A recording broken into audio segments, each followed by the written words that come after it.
I've watched Dog Day Afternoon over and over and over again. Sidney Lumet loves all his characters. He loves them all, and he doesn't ever distance himself from them or put them over here or laugh at them or other them in any way. And it doesn't matter what that character's behavior is or how unused we are to seeing a certain kind of character on film.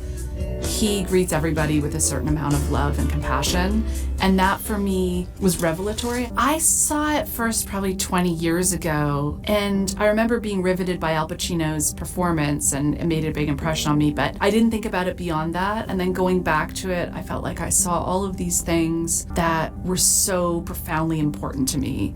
And yeah, one of those things is with Chris Sarandon's character, the idea of portraying that character in that way at that time. And of course, yeah, audiences mapped all kinds of stuff onto that I don't think Sidney Lumet intended, where people brought their own prejudices and bias into the theater.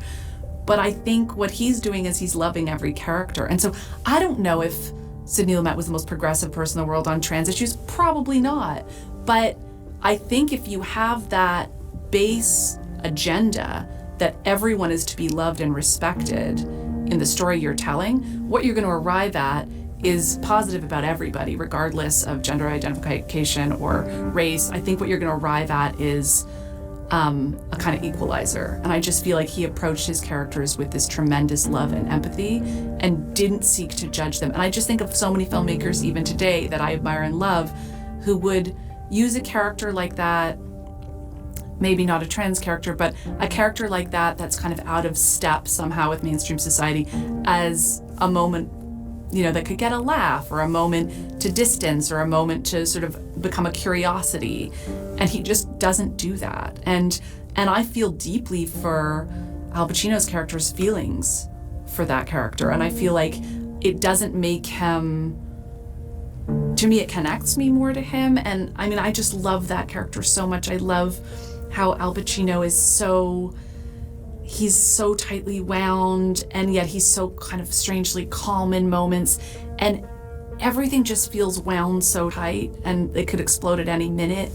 But there's just these moments for humor and play and theatricality, and it's so efficient, the whole film. It just feels like the most efficient thing where the tension doesn't drop for a single second, and yet there's space and time for these strangely human moments. I just kind of went on this kick of watching all the films of his that I had seen and all of the films that I hadn't seen of his, and just rewatched them, trying to find what it was in them that made me feel so deeply connected to something human.